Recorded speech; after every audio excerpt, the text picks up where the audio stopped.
Good evening, Congressman. Suzanne Giorno from Westerly.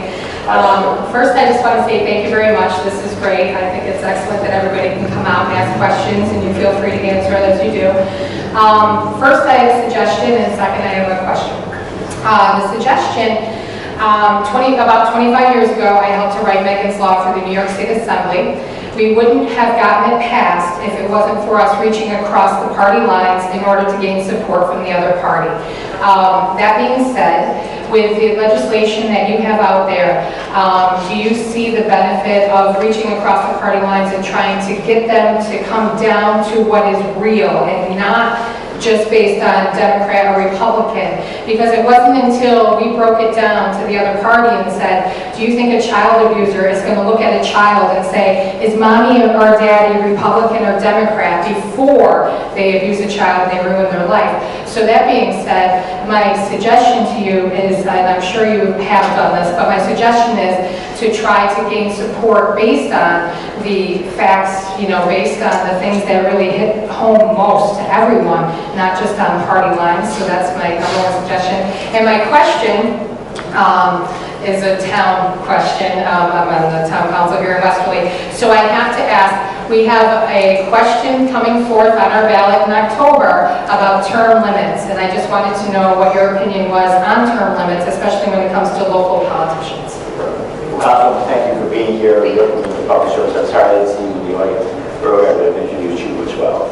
Let me say also thank you for the work you did on Megan's Law, and it's a model for the country and working to protect our children. And so thank you for that. You're absolutely right in that solving these problems, especially the big ones, require bipartisanship. And I'm a firm believer in it, and I practice it.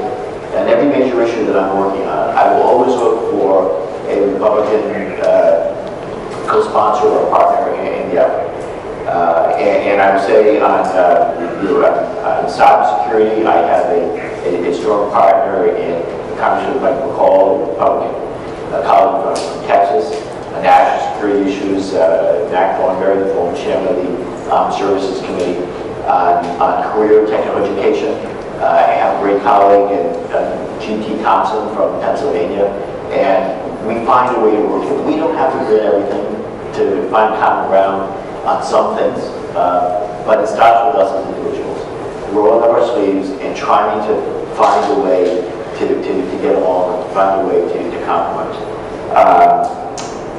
Even on the gun control issue, by the way, this is something that hits home for all families, and whether you're Democrat or Republican, look, it's about how do we best protect our kids. And that's what's been so frustrating, that even when you have overwhelming bipartisan support among the average population, and even gun owners, that somehow the NRA and the vast majority of Republican parties have unfortunately stonewalled and have been obstructionists when it comes to any common sense gun safety legislation to make it through.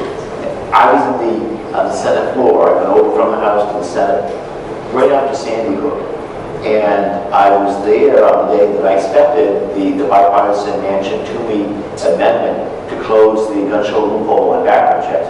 I expected that to pass. And you had the Sandy Hook families in the balconies, they're watching this, and then the vote was taken, and it was defeated. And I was stunned and heartbroken for those families who just lost their children to a horrible act of gun violence. And somehow, even with that effort to reach out across the aisle, and you had several Republicans joining with Democrats to pass that bipartisan amendment, it failed. So this has been one of the things that has really been confounding as to why we have not been able as a country to do even the basics, other than the lobby of the NRA and the money that's involved and the effort that's been stonewalling this thing. But we're going to keep fighting. I'm not going to stop until we get common sense gun safety legislation passed in the country, and I hope that it's bipartisan when we do it.